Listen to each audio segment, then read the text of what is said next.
Hello प्यारे बच्चों, स्वागत है आप सभी लोगों का अपने परिवार मेंटोरा एक्स क्लासेज में। तो हम लोगों ने बोर्ड एग्जाम 2027 की तैयारी शुरू कराना स्टार्ट कर दिया है। आज हम लोग तैयारी कर रहे हैं अपना हिंदी और टॉपिक का नाम है शुक्ल युग और शुक्लोत्तर युग। अगर आप लोग अपना सिलेबस देखे होंगे तो उसमें आप लोग का इस टॉपिक से 5 अंक आप लोग आता है। तो इसमें हम लोग क्या करेंगे, शुक्ल और शुक्लोत्तर युग का पूरा थ्योरी 2-3 मिनट में हम लोग पढ़ लेंगे और पढ़ने के बाद इससे हम लोग 30 MCQ प्रश्न कर लेंगे। जब हम लोग 30 MCQ प्रश्न एकदम पूरा कर लेंगे तो इस टॉपिक आप लोग का जो 5 नंबर है ये पूरी तरह से कंफर्म हो जाएगा, इससे बाहर एकदम बिल्कुल नहीं आएगा। तो मैं आप लोग को देखिए, मैं आप लोग यहाँ पे PPT लाया और यहाँ पे मैं समझाऊंगा। तो वीडियो स्टार्ट करने से पहले मैं आपको एक खुशखबरी बता दूं कि आप लोग के लिए हम लोगों ने पूरा कंप्लीट सभी सब्जेक्ट का हैंड रिटन नोट्स एकदम पूरा कलरफुल तैयार कर दिया।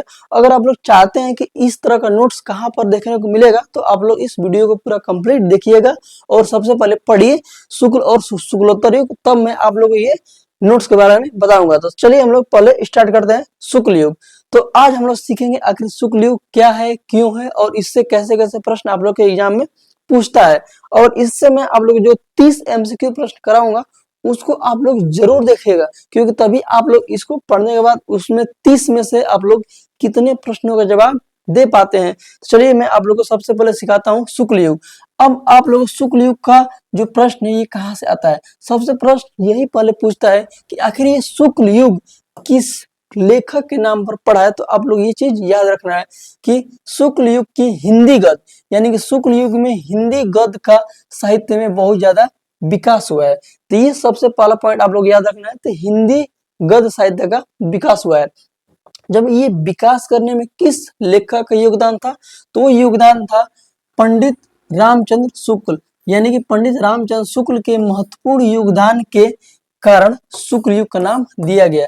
यानी कि शुक्ल युग का नाम रामचंद्र शुक्ल के नाम पर पड़ा है, क्योंकि वो उन्होंने हिंदी साहित्य में बहुत ज्यादा योगदान दिए थे। इसके कारण इस युग का नाम ही शुक्ल युग के नाम पर पड़ा था। ये आप लोग पहला टॉपिक याद रखना है, क्योंकि यहीं से आप लोग का 2 MCQ प्रश्न बन सकता है। अब देखिए, शुक्ल युग को छायावादी युग और प्रगतिवादी युग का नाम भी कहा जाता है। तो आप लोग को ये दूसरा पॉइंट याद रखना है। शुक्ल युग को कौन कौन नाम से जाना जाता है, तो पहला छायावादी युग और दूसरा प्रगतिवादी युग। आप लोग हमारे साथ साथ याद करते चलिएगा तो आप लोग को कंप्लीट याद हो जाएगा। अब देखिए, इसकी पूछता है समय सीमा कि शुक्ल युग की समय सीमा कब से कब तक है। तो शुक्ल युग की समय सीमा 1918 से लेकर 1938 तक। ये कहीं कहीं आप लोग को 1920 से लेकर 1940 देखने को मिलता है। ये बात आप लोग को याद रखनी है। अब इसमें सबसे महत्वपूर्ण बात क्या है कि शुक्ल युग का आप लोग को लेखक का एकदम पूरा रट्टा मारना है, क्योंकि पूछता है कि रामचंद्र शुक्ल किस युग के लेखक हैं। तो ये जब याद रहेगा तो आप लोग फटाफट बता दीजिएगा। आप लोग हमारे साथ साथ जल्दी आप लोग रट्टा मारिए, क्योंकि इसका कोई उपाय नहीं है, सब रट्टा मारिए। पहला रामचंद्र शुक्ल, दूसरा प्रेमचंद, तीसरा जयशंकर प्रसाद, चौथा गुलाब राय। अब देखिए, पहला आप लोग आएंगे रामचंद्र शुक्ल, जयशंकर प्रसाद, प्रेमचंद, 3 होंगे याद, चौथा गुलाब राय। ठीक, 4 हम लोग को कंप्लीट याद हो गया। पहला रामचंद्र शुक्ल, प्रेमचंद, जयशंकर प्रसाद और गुलाब राय। ठीक, अब आता है 5वां हजारी प्रसाद द्विवेदी, मैथिली वर्मा। हजारी प्रसाद द्विवेदी, मैथिली वर्मा। ठीक, आप लोगों को 6 याद हो गया। कौन कौन, आप लोगों को जैसे कि रामचंद्र शुक्ल हो गया, जयशंकर प्रसाद, और इसके बाद आप लोग का जयशंकर प्रसाद हो गया, आप लोग प्रेमचंद होंगे, इसके बाद गुलाब राय, हजारी प्रसाद द्विवेदी, मैथिली वर्मा, इसके बाद आएगा राम कुमार वर्मा, सूर्यकांत त्रिपाठी, निराला। ये आप लोग इतना याद रखना है और रट्टा मार के रखना है, क्योंकि ये बार बार पूछेगा। और जो मैं 30 MCQ कराऊंगा उसको आप लोग जरूर देखिएगा, क्योंकि यही से प्रश्न आएगा। चौथा आप लोग बात याद रखना है, शुक्ल युग में एक ही चीज आप लोग याद कर लिए, यथार्थवाद। क्या, यथार्थवाद। ये हो गया यथार्थवाद। अगर आप लोग हमारी बात मानते हैं तो मैं आप लोग को 70 में 70 आप लोग को हिंदी में पूरा कंप्लीट दिला दूंगा, और मैं आप लोग को हिंदी की पूरा कंप्लीट तैयारी कराऊंगा। और ये जो वीडियो अपलोड करूंगा इसका मैं अलग से मेंटोरा एक्स क्लासेज में मैं प्लेलिस्ट बना दूंगा। उस प्लेलिस्ट को एग्जाम से आप लोग 1 महीने पहले अगर पूरा एक एक लाइन बाय लाइन देख लेते हैं तो आप लोग का 70 में 70 एकदम कंफर्म आ जाएगा, क्योंकि मैं ट्रिक के हिसाब से मैं आप लोग को एग्जाम की तैयारी कराता हूँ। ठीक, तो आप लोग बस एक ही चीज इसमें ध्यान देना है, साहित्य में यथार्थवाद का विकास कब हुआ था, शुक्ल युग में। दूसरा, सामाजिक समस्याओं का चिंतन आलोचना साहित्य का विकास, आलोचना आलोचना साहित्य का विकास कब हुआ था? तो ये शुक्ल युग में। निबंध, कहानी, उपन्यास और आलोचना का उत्कर्ष ये किस में होता? शुक्ल युग में होता। तो यहाँ से आप लोगों का सिर्फ एक स्लाइड में शुक्ल युग आप लोगों का पूरा कंप्लीट हो गया। मैं यहाँ से साइड हो जाता हूँ, इसको आप लोग पूरा स्क्रीनशॉट मार लीजिए। ठीक हो गया। अब हम लोग चलते हैं शुक्लोत्तर युग। शुक्लोत्तर युग भी आप लोग मात्र 2 मिनट लगेगा, उसको भी हम पूरा निपटा देते हैं। तो ये है आप लोग का पूरा हैंड रिटन नोट्स। ये मैं आप लोगों को वीडियो के लास्ट में बता दूंगा आप लोग कहाँ से इसको ले सकते हैं। चलिए हम लोग अब देखते हैं शुक्लोत्तर युग। शुक्लोत्तर युग, जब शुक्ल युग का काल बीतता है तो उसके बाद वाला जो काल आता है उसको हम लोग बोलते हैं शुक्लोत्तर युग। ठीक, अब देखिए आचार्य रामचंद्र शुक्ल के बाद का जो काल कहलाता है वो क्या कहलाता है? शुक्लोत्तर युग कहलाता है। ये देखिए यहीं पे आप लोग का 1 नंबर का क्वेश्चन छुपा हुआ है कि जब आचार्य रामचंद्र शुक्ल का काल के बाद मतलब बाद के काल का क्या नाम है? तो ये शुक्लोत्तर युग का नाम आता है। तो प्रश्न ऐसे पूछेगा कि क्षयवादी युग के बाद कौन सा युग आता है? ये आप लोग शुक्लोत्तर युग आता है।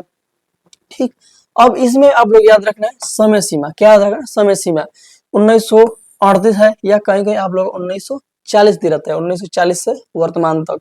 अब इसकी प्रमुख विशेषताएं में आप लोग ये याद रखना है कि सरल एवं सहज भाषा, सामाजिक यथार्थ का चित्रण, प्रगतिशील विचारधारा, नवीन प्रयोग और विविध विषय, निबंध, कहानी, उपन्यास, व्यंग का विकास। अब ये आप लोग सबसे महत्वपूर्ण है जो कि आप लोग का कवियों का नाम, लेखक का नाम। इसमें देखिए हजारी प्रसाद द्विवेदी, हरिशंकर परसाई, फणीश्वरनाथ रेणु, रामविलास शर्मा, धर्मवीर भारती, ये आप लोग को याद रखना है कि ये शुक्लोत्तर युग के कवि हैं। अब आता है यहाँ पे ट्रिक दिया है 1938 सप्रण, स से सरल भाषा, प्रगतिशील विचार, नवीन प्रयोग। इससे आप लोग का 2 अंक का प्रश्न बार बार आता है। ठीक, ये आप लोग का पूरा कंप्लीट हो गया शुक्लोत्तर युग। अब बताइए शुक्ल युग और शुक्लोत्तर युग कितना आसान था, मात्र 2 मिनट खत्म हो गया।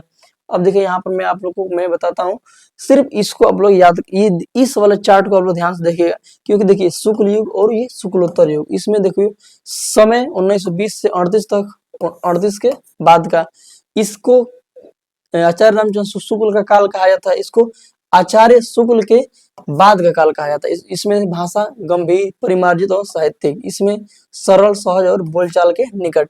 इसकी मुख्य विशेषता आलोचना, निबंध का विशेष विकास, कहानी, उपन्यास, व्यंग और नए प्रयोगों का विकास। विचारधारा कैसे थी? आदर्शवाद, साहित्यिक मूल्य, सामाजिक यथार्थ और प्रगतिशील विचार। और ये जो 5 परीक्षा के लिए 5 लाइन में याद करने वाला ट्रिक, ये आप लोग को वही सेम बात है। तो यहाँ से आप लोगों का शुक्ल और शुक्लोत्तर युग पूरा कंप्लीट होता है।